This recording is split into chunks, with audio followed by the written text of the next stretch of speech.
the 9th pick. History-making comeback! Dirk Nowitzki with 50!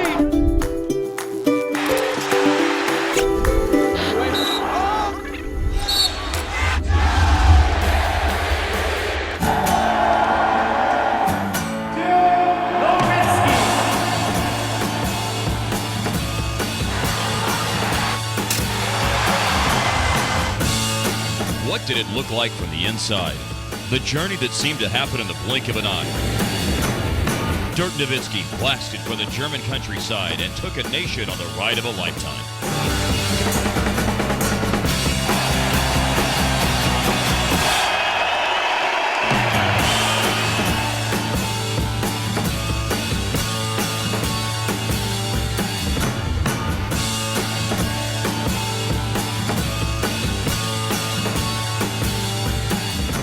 Hello and welcome, everyone. I'm Mark Followell.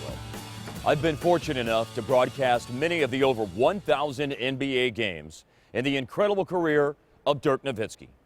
And one thing I've learned about Dirk is this. In this age of self-promotion, you'd be hard-pressed to find someone admired by so many who finds it so difficult to speak about himself. Fortunately for the next hour, Dirk and many others will open up to us. The improbable story of Dirk Nowitzki begins in an unassuming German town, Würzburg, at a house full of children.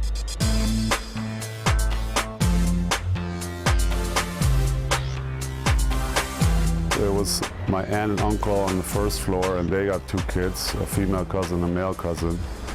And on the second floor, it was us with two kids, obviously. So the four of us always did everything together, playing, growing up. Dirk was always a quiet kid, pretty shy and very introverted. He was very much to himself. Couldn't even pick a fight with him because he was like so mellow. That still was the case when I was older. When I first came to Dallas and I was 20, you know, I barely said a word. I mean, Nashi to this day makes fun of me that all I was saying my first couple years was sure. Yeah, sure. Sure. Other than that, I didn't open my mouth much, so.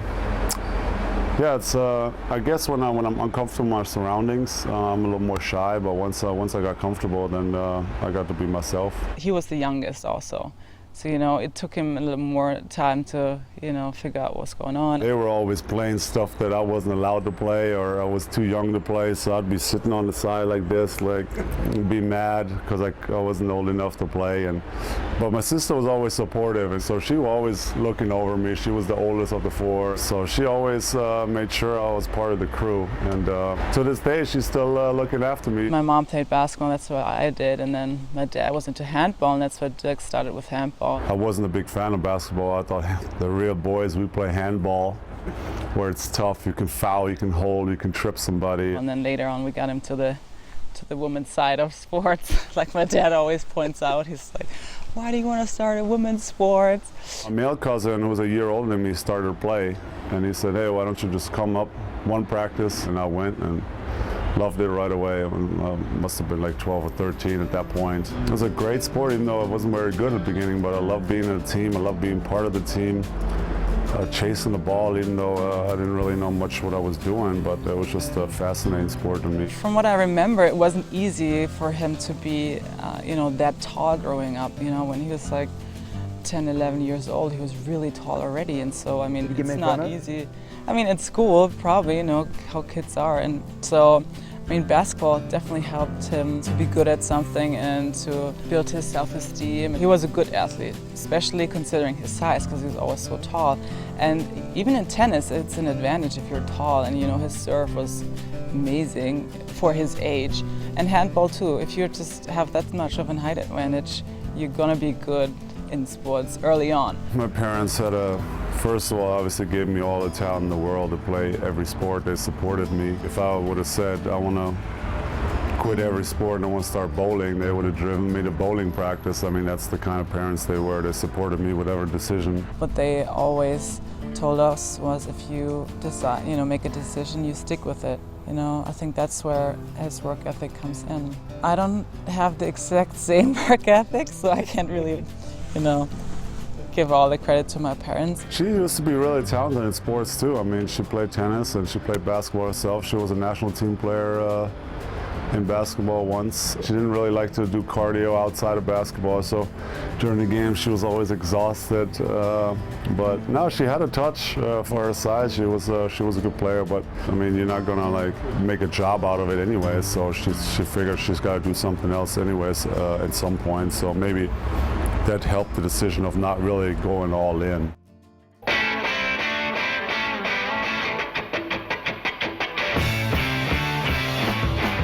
At the age of 16, Dirk began playing for the DJK Würzburg X-Rays, a club team in the German 2nd Division. He attended high school at the tiny Röntgen Gymnasium, named after German physicist Wilhelm Röntgen, who not coincidentally invented the X-ray. The gym is too small for fans. There's no seating. In fact, it's basically not even big enough for the sport itself. You're out of bounds when you hit a wall. And the three-point line? Well, let's just hope you aren't a corner shooter. That's it. Actually, it looks pretty good now. You know, they must have renovated it over the last couple of years, because it used to be a lot worse than that. But it's still small. But the basket at least look halfway clean. There was no three-point line in the corner? There's no out of bounds? I mean, can you explain how basketball happened there? Yeah, it's really small. I mean, you know, basketball at the time wasn't really a huge sport, so the gym was more there for other sports, maybe a little volleyball, or I don't know, chasing each other as kids, or maybe kicking the soccer ball around a little bit. But there were some hoops up, and so we played sometimes in school, and there was even a little after our program where we played once a week after school, so I went to that. And yeah, it was a tiny gym, but great memories. Up next, travel the German countryside to visit Dirk's first teammates and closest friends, one of whom changed the way he looked forever. He got rid of my rabbit teeth. He goes, wop wop. Oh, it was bad. He hit him right in the mouth.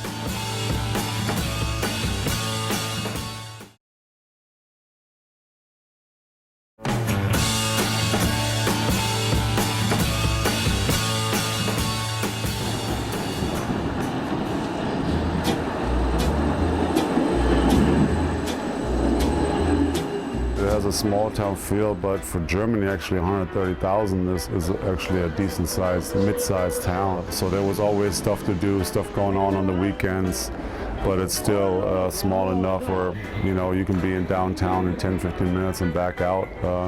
I used to take the tram all the way down to my school, to the Gymnasium, and the River Main runs right through it. There we have a castle. The residence downtown is neat. A lot of tourists there. Fun thing is we got a big university, so I think there's like 25,000 students there. So it's got a younger flair to it. It's a neat little fun town, and still love to visit, and the whole family is there. It's a neat place. I would describe him as a interesting, shy guy. Jörg Brunner, yeah. We call him Müpf. Well, Jörg was always the fun one on the team. Like, he would always be in charge of like the after basketball games. What do we do? Like, where are the fun spots to hang out? And you know, he was always like the party planner. He used to be like crazy back in the day in school, and he had like a weird haircut, and it was all green and stuff. He was a little bit of a punk. So we called him Müpf. He made sure that every now and then he would at least like join the team for some fun activities and stuff. So that's why I think he is really good for Dirk. The most guys in Dallas call me Burger. Burger is a large man. He's a farmer, so he's definitely a very special guy. He was kind of like the good soul of the team. You know, he was the heart and soul, and he wasn't the most talented player because he doesn't have a fine feeling for the ball. He was more a guy for the rough stuff in the paint. And he was the one that first knocked out your sweet rabbit teeth. He got rid of my rabbit teeth, which now actually I can't even be that mad at because it was a bad look. In the summer I used to play a little 3-on-3 with the old boys I used to play with. I think he caught a rebound and actually tried to, you know, turn. I make a move up and under, And in this moment, Dirk's coming in front, and I moved up the elbow. And I just stood there, and he goes, whop, whop. Hit Dirk in the mouth with his elbow. And yeah, my front two were bent back, so it was like at night, so I went right to a clinic.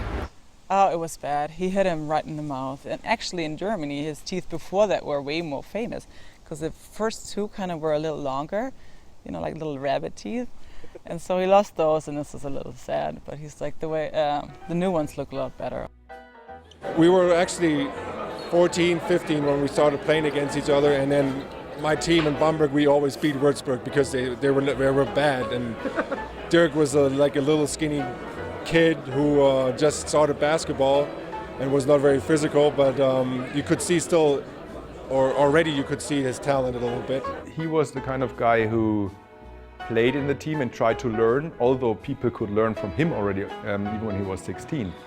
But then he became a really leader in the team between 1 or 2 years, and he helped out everybody. I mean, he always tried to make the other players, make them better. And so he is actually the perfect team player. The funny thing is that he's a big scorer. The biggest difference about Dirk and the other guys was every time he wanted practice. You know, to actually stick with it then and have that attitude to go to practice and stick with it, and through times that are not so fun and days you don't want to go and you still do it, and I think that's where Dirk was amazing at that. So coaches had to tell him to stop practicing sometimes.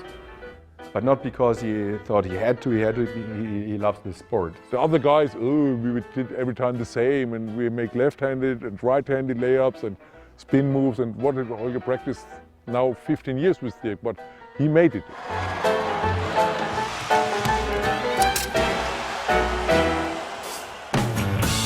Ahead, a chance encounter would change the course of two lives as Dirk meets his mentor, Holger Geschwindner. And there was a tall, skinny dude, you know, running around, and when he passed by to the locker room, I said, "Now who's teaching you the basics, the tools, you know, the skills?" Nobody.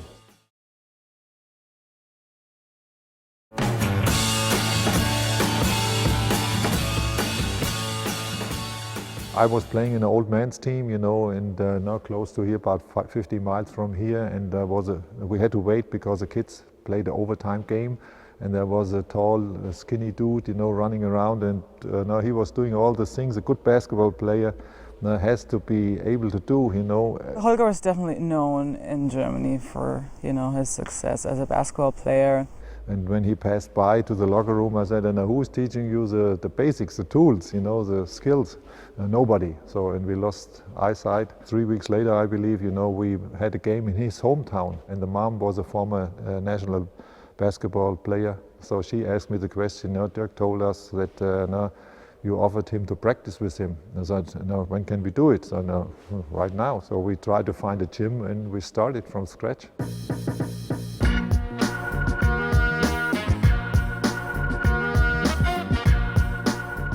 So to follow us, here we go.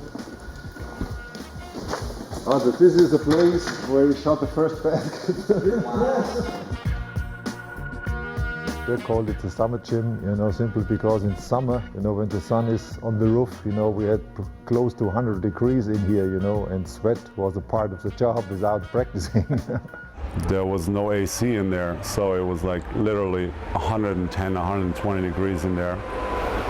Dying on every step, sweating, and then in the winter when we practiced, there was no heating system in there either. So I would literally practice sometimes with gloves that are cut off, so I just feel the ball. I had 2 pair of long pants, a shirt, a sweater, and a jacket over it, and that's sometimes how we practice in there. So in the summer it was boiling, in the winter it was freezing, so that's why we call it summer or winter gym. Holger's just, you know, it's the best thing that happened to Dirk from a basketball perspective. Well, I was 16 at the time, and I thought obviously in 16, you know, I was pretty cool. I had the long hair. Every kid wants to dunk, to shoot three-pointers, you know. And then listening to him was a little strange, like, what's this old guy talking about over there? And Holger is definitely a little different in his way of approaching basketball or life. So layups with backboard with the left hand and the right hand, shooting free throws, the 1-against-0 situations, because you know that's key. You don't make those, why should we go and try more complicated stuff? If he was born in the United States, there's a pretty good chance with all of our specialization of our kids, you know, a guy like that would be, you know, taught to rebound the basketball, get it to a point guard, and then get it off the glass on the other end. Holger's unique basketball philosophies were a mysterious blend of his personal life experiences and his introduction to the sport itself from a United States serviceman stationed in Germany after World War II. Do you remember his name? Ernie Butler, sure, and he's a musician, and that was another reason why we started b-ball with jazz.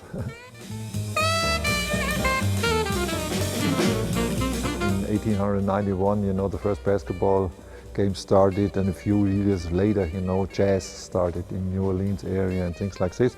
So what I like about the comparison is simply, you know, you have 5 top guys. Everybody is king on his instrument, but at least they have to play one piece together.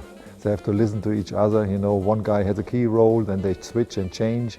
And that is pretty much comparable, I believe, you know, to basketball. The basketball court is 90-some feet long, you know, and that is for a player like Dirk or the big guys, or we have some athletic guys that can do it in 9 steps or 10 steps. That means the court is 10 steps long. We do not go in the game usually from baseline to baseline. That means it's a floor to dance on, and I believe, you know, in the future b-ball has to be danced. You know, this is a saxophone player we talked about, Ernie Butler, you know, and that's, you know, here. That are the basketballs, are the tones on the Night of Tunisia. That's one of the first famous jazz songs. That holistic education, not just the excellence on the floor, but all the stuff off the floor that really helped, you know, to make Dirk, you know, what he is today. He wasn't big on weightlifting when I was young, because we were all growing still, and he didn't want to damage our joints. So that's why we did weightlifting with rowing, with active stuff. If you have a 16 or 17-year-old kids, you know, and they find out that the women have something very pretty, funny things to demonstrate, you know, you cannot tell the kids, you know, go in the weight room and lift weights while the other kids are on the beach. So I came up with the idea of building boats for the 7-footers, you know, get them on the boat and along the shore side. And if they are getting tired, you said, okay, now we change the course and get closer to the beach, you know. They guys start rowing harder. We did fencing one time to kind of see, you know, the footwork of those guys. And we tried all sorts of other sports to stay fit in the summer and improve, and just instead of just pounding irons in the weight room, that was never his philosophy. You've seen the farm, right? You have the farm. It's nice, huh? Wow. So actually, back in the days when it was time to do the hay, Holger or our coach would be like, "Okay, today's practice. Everybody's going on the booger. We got to help him do the hay." So the whole team, we'd be like this, and we had to like put the hay up in one of his barns way up. So sometimes Booger had us out, and we practiced on his farm baling the hay. So that was our workout for the day. Coming up, while it was obvious at this point that Dirk had the raw materials to have a chance at the NBA, Holger decided it was his mental toughness that needed to be tested if the dream was going to become a reality. In his room, he had all the posters for Michael Jordan, Scottie Pippen, and all that stuff. The kid took it serious. So the thing we had to find out whether he could stand it, you know, on the emotional side.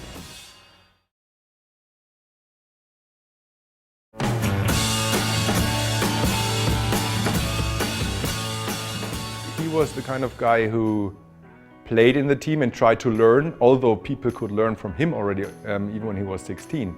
Dirk Nowitzki had come a long way by the time 1998 rolled around, but he was still living a relatively sheltered existence in his hometown of Würzburg. That was all about to change, however, as his semi-medieval surroundings were infused with the ultra-modern process of a journey to the NBA. He had the basic idea to go to the NBA because in his room he had all the posters for Michael Jordan, Scottie Pippen, and all that stuff. The kid took it serious. So the thing we had to find out whether he could stand it, you know, on the emotional side. So we hiked the Grand Canyon in one day and things like this, you know. try to put him in situations, you know, where physical task is not the key thing, you know, where you have to think, I want to do it, I don't want to do it, you know, go to the roughs. And yeah, he did that great. So I was pretty positive, you know, that now if he stays in line, you know, that he will make it.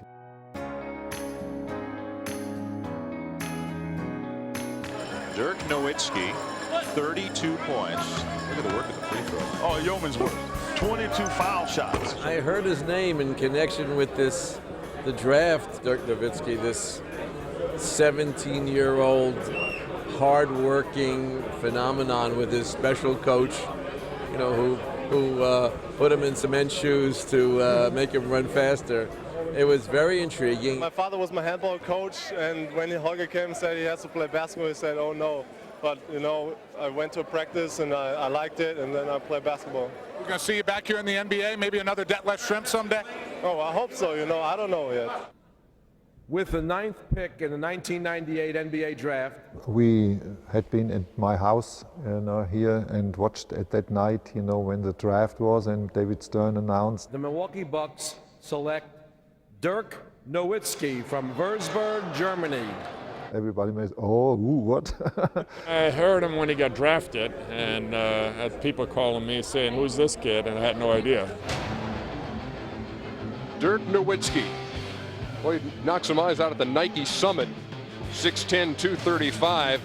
The agent, one of the agents in Europe said this guy is a Porsche. He said that Schrempf is a Volkswagen compared to him. And then a few minutes later that we got the information. A friend of mine was on the phone because we had no TV over here, the American TV. So on the phone and said, hey, they traded him to the Dallas Mavericks. The draft day trade, which sent Robert Tractor Trailer to Milwaukee and made Dirk a Maverick, also brought to the forefront two very different schools of thought on the direction for his future. The Mavs wanted their first-round pick to fast-track it to Dallas, while some in Dirk's inner circle had planned for a slower path to the NBA. We might have a chance to make it in 5 years to the NBA. So the plan was to make Sydney Olympics from here and go after them. But it was really cool. They, you know, met mom, dad, and sis, and then of course, you know, went to the dark gym in the middle of nowhere. Rockstar and Donnie Nelson, Don Nelson coming in the gym and watch our practice and watching Dirk, and Dirk makes 3-point shots with the right hand, and then Holger said, okay, make now left hand, and Dirk makes also 9 shots with the left hand from the 3-point line, and the guy is, okay, that's our guy, we can take him.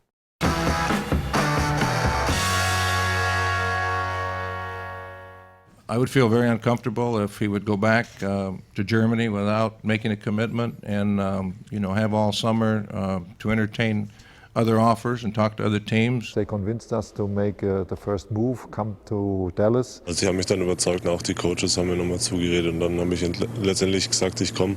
Ich habe noch keinen Vertrag unterschrieben, aber ich habe mündlich zugesagt. The first year was tough.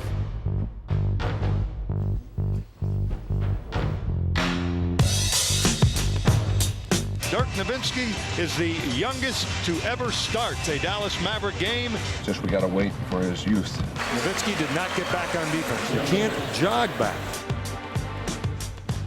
Because now when he struggled as a rookie, let him play first 5 and then, you know, against Maxi Bogues. Bogues trying to look over and around Nowitzki.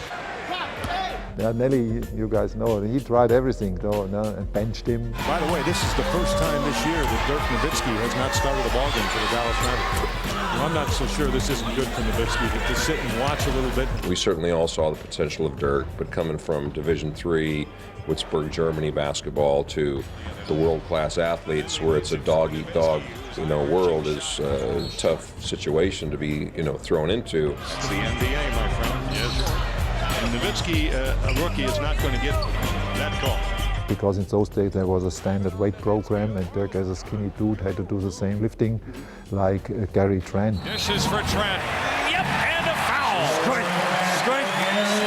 And if this guy could carry a horse out of the stable, you know, that was impossible. I had a chance to talk to Nelly and I was probably able to explain, you know, that if we make little changes that we can get him through. He went through all those very difficult times and that everybody reads about where, you know, the support system of the Mavericks, you know, my dad, Stevie Nash, to Mark, really put our arms around him, and he slugged it out. And it was really in his second year that we really saw him start to come into his own, get the confidence. Ooh, swings the hook off the glass. He's learning. And there was a couple of breakout games when, you know, we felt like, you know what, this is going to turn out pretty good. Up next, Dirk turns the corner on the court, leading the Mavs to the 2006 finals, where glory turned to doubt. Würzburg to worldwide, how Dirk became Dirk, has been made possible by American Airlines.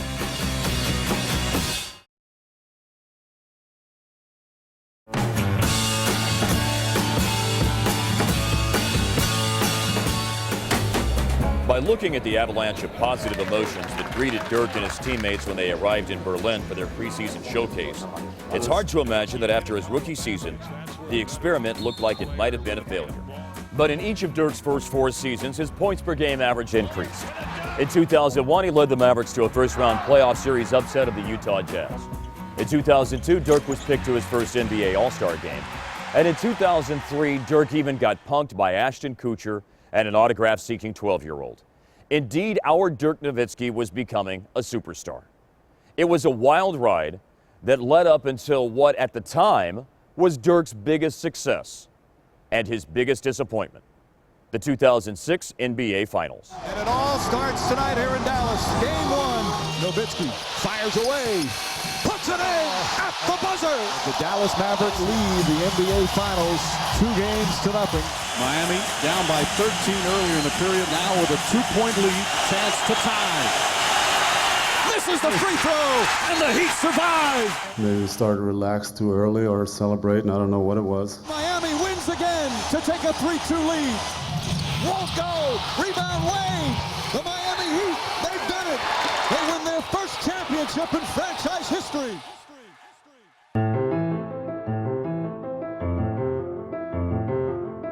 What is the particular emotion or emotions that you feel now that it is over? The Golden State loss last year was a shock. Is this loss in the first round a shock? How can you use this as a motivating factor for next season? That's going to be the moment that I'm always going to think back on. That was my big chance, but hopefully that wasn't our last final run, and we can make that somehow disappear. I think it was a real hard time for him. You know, him always been his toughest critic. He really wanted to make sure that didn't happen again. Over the years, not only my friends and family, but you know, all the basketball fans in my country, they went through with me through all the ups and downs. 2006, 2007 NBA Most Valuable Player Award to Dirk Nowitzki. Come on up here, Dirk. For me, at this stage right now, it's still a little hard for me to be happy because of the way, you know, the season ended. I'm trying to enjoy it as much as I can. Thanks.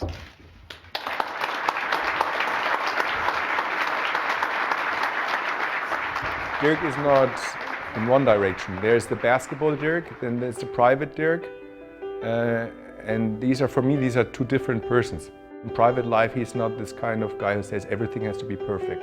But he's always trying to be perfect with basketball.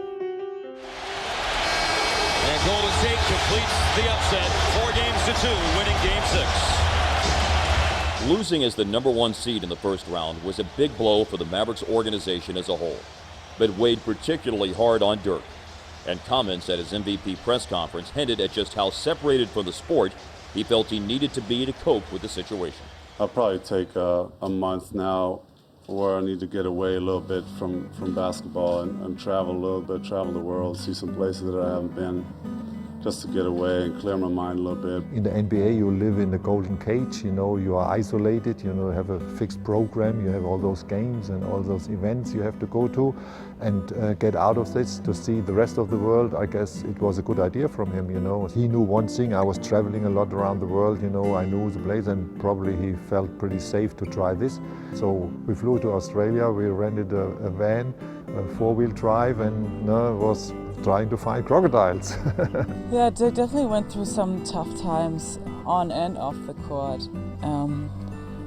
But I think it's the way he handles those situations that, you know, make him come out of it, you know, a little bit better. After the losing the championship, he fight more for this goal. That's what I admired the most. How do you do that after all these years? And you know, you're sore, you're in pain, you're whatever, have a bad day, and you still go and do it.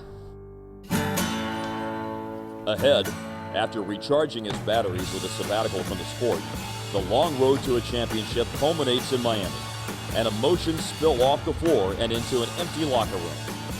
The Mavericks have scaled the NBA playoff mountain and have planted their flag.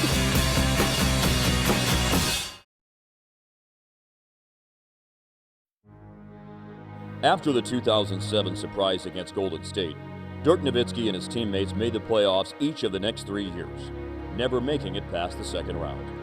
That allowed the 2010-11 Mavs to head into the postseason as a 3 seed that flew very much under the radar until the magic began to happen.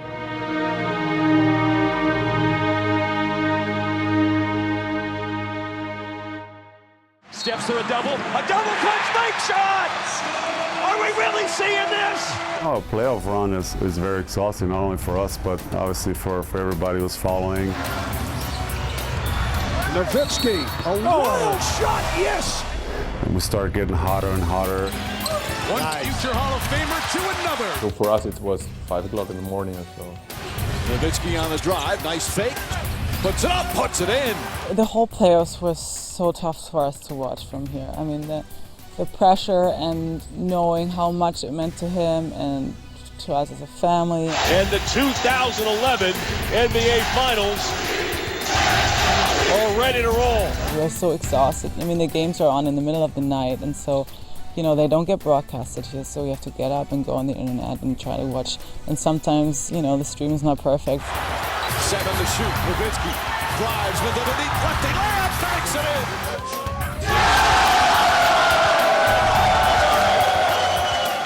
The drama of him getting sick in the finals. We've confirmed that Dirk Nowitzki is playing tonight's basketball game with a fever perhaps as high as 101 or 102 degrees. I had to work the next day, but I didn't care. Haslam right up on him.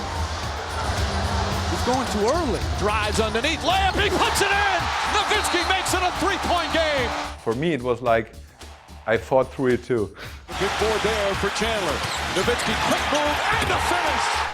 For me, it wasn't like a crazy jumping around moment. It was just like finally, you know, such a relief. And I mean, wow. Dirk at the elbow against Bosch, who paws him. Dirk to his left, leans in, steps back, fade away, good! With 2:28 to play! I was actually surprised how many people were happy for me, they were rooting for me, how many people got up in the middle of the night and basically were tired at work all day, but they sucked it up for me. Clock ticking down, 6 to shoot. Here's Kidd, 5 to shoot. To the cutting Dirk down the lane. Yes, there it is! There it is! And the Mavericks are going to win the championship! The Mavericks have scaled the NBA playoff mountain and have planted their flag.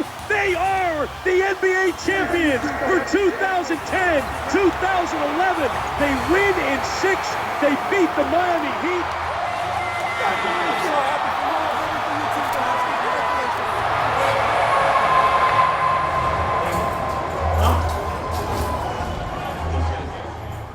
He was very emotional, and maybe he didn't want everyone to see it. Too many emotions hit him, I feel like, and he needed a quiet moment, you know, to gather himself and to be with himself and trying to understand what was going on. I got it. We're going. I get some, it was so amazing for me, and then I was emotional for Dirk. He got the MVP trophy and stuff like that. It was great.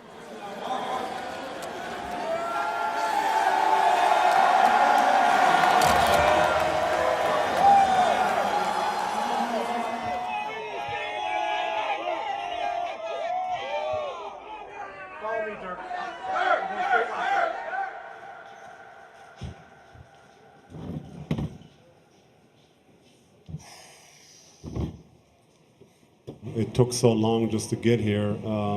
This feeling to be on the best team of the world It's just indescribable. While Dirk accepted his place on the mountaintop with his emotions firmly in check, the overpowering moment cracked the facade of the architect. With an average of 26 points and almost 10 rebounds a game, Dirk Nowitzki.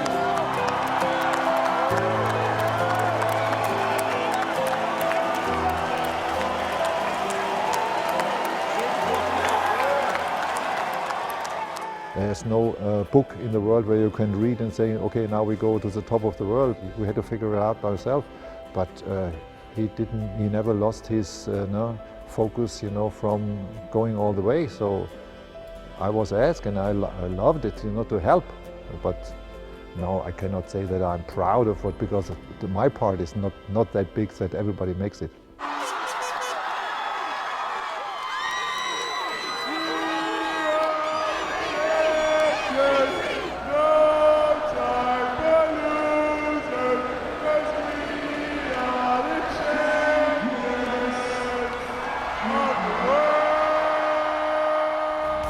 We had a parade for him in Würzburg. It's like so many people came out, like more than 10,000, and that's like for Würzburg, it's spectacular. We've never had anything like that. So that's when I saw again, I'm like, this is bigger than just, family and friends, and, well, this is like the whole town. Everybody was just so happy for me that I finally reached my dream. And, when I came home to Wurzburg or Germany, it was a great feeling to see, and really made me proud to see how many people rooted for me and wanted me to win. Up next, Dirk and his Maverick teammates arrive in Berlin to a Rockstar's welcome.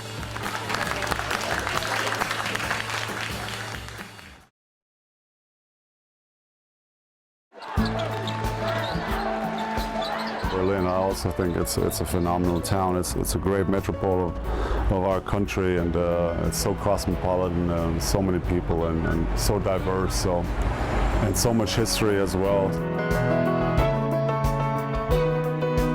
My team is standing in front of the Brandenburg Gate, which I remember watching growing up. Obviously, when the wall came down, I was only like 11 years old when the people from the east all of a sudden started walking over to the west, and I saw people high-fiving, hugging each other, waiting on them on the west side, and that was obviously up there in Berlin. That was a crazy time, but also a great time for Germany, to reunite and be one again.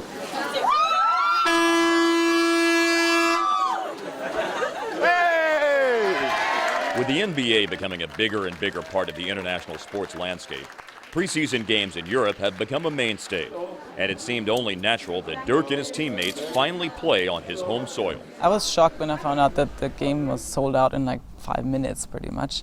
So I mean, yeah, people are definitely psyched that he's gonna play here with his team for the first time ever. Hey, this is Dirk. How you doing? You all right? You too. Thanks for coming. This is my third game here. Oh yes.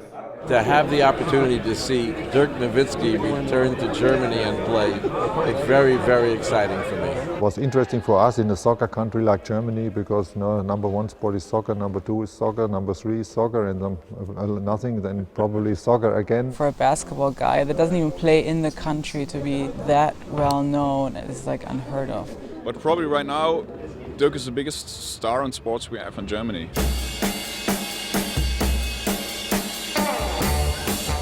Spielen wir in der Nationalmannschaft zusammen jedes Jahr. I think the Germans are proud of him, that he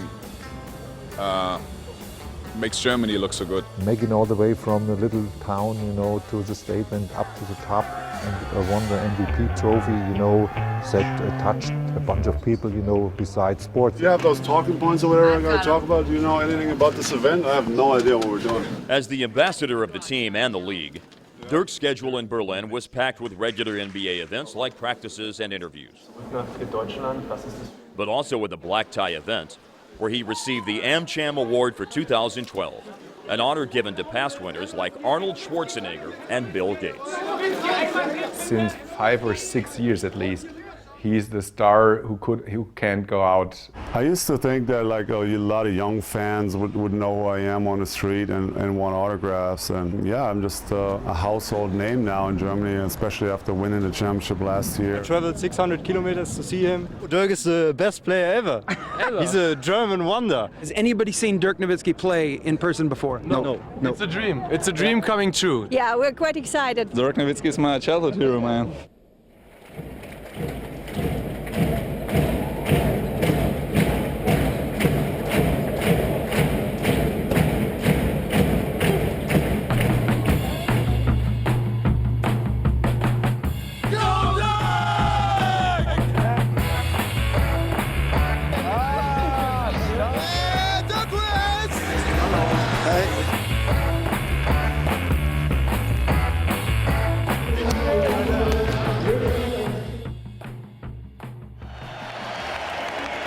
And here he is, number 41, Dirk Nowitzki.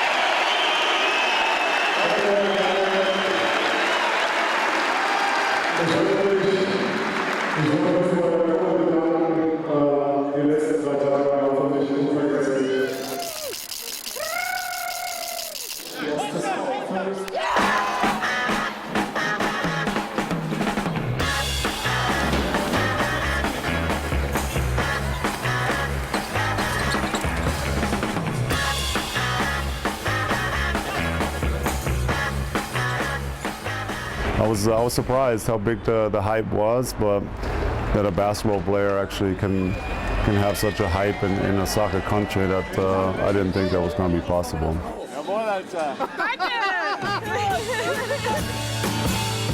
Ahead, Dirk's only fault? It might be that even when his handlers are pulling him away, he hates to disappoint even a single fan, which eventually got him pumped. When Würzburg to worldwide, how Dirk became Dirk continues.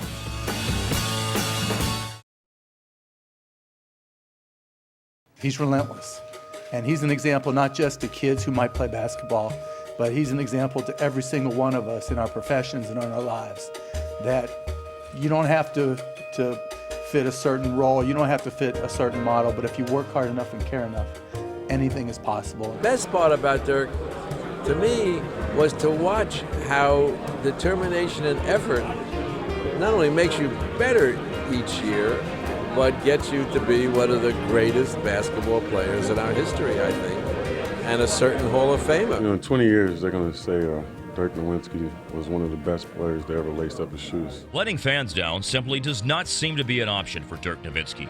Even when handlers try to move him along to the next event, as happened in Berlin, Dirk refuses to let those that have waited in the rain leave empty-handed. We gotta go, Dirk. Sorry, let's go. Just a wave. Just give a quick wave for that. Thank you. Watch it. Ready? Soaking wet. You want me to sign up there for a little bit? No. 5 minutes? Schönes Wetter haben wir mitgebracht. Over here. Hi, Dirk. Hallo. Hast du schon eins, ja? Appreciate it. Dirk, we gotta get in. Go. Excuse me, Dirk. Hi, I loved your game today. Could you sign this? Please? Thank you so much. Would you sign this, please? This jersey. Could you sign this, too? Could you sign that? Could you put to Rob? Could you write some more on that? I hope you feel better. All right, buddy. There you go. Wait, hold on. You might be the nicest guy in the NBA. You're going to sign a LeBron jersey? Okay. Could you... No. I just got punked. He's a bit of a goofball, isn't he? What means a goofball? It's lovely weather for a sleigh ride together with you. Outside the snow is falling and friends are calling you. Who? That's my dad, I think. Yeah, my dad's goofball too. He just has like a great sense of humor and spontaneous too. Nice, sweet hair. That's nice. he's still the same guy. You know I'm not a big dancer.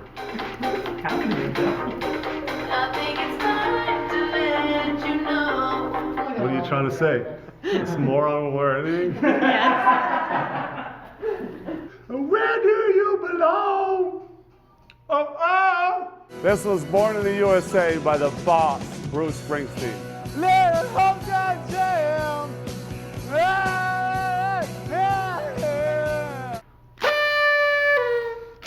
Okay, he's older, now he's married, he got his wife and stuff like that, and the style he lives, I think it's close to them what is before.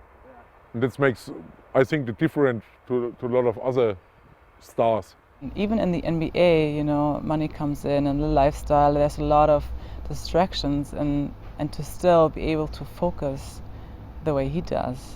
I mean, I don't think a lot of people can do that, and that's like just a gift that he has. I mean, he doesn't need much around. He doesn't need the big, many parties and television, and he doesn't need that. Never. Not even now, I think. Yeah, I hope he's passing his knowledge on to the next generation. My mom, actually, I got all this money now, and when I come home in Germany in the summer, she still gives me a couple bucks a day. So she's like, if you go over that, you gotta come talk to me first. So she still runs a tight ship. The 2011 Dallas Mavericks NBA championship was special for many reasons. A nation, a city, a fan base, an owner, GM, coach, and players all wanted it for their own special reasons. But what made it so sweet was that in the end, they wanted that championship for the leader of that charge as much as anything. And that speaks truly to what a great guy Dirk Nowitzki really is. Thanks everyone for joining us. From Würzburg to worldwide, how Dirk became Dirk.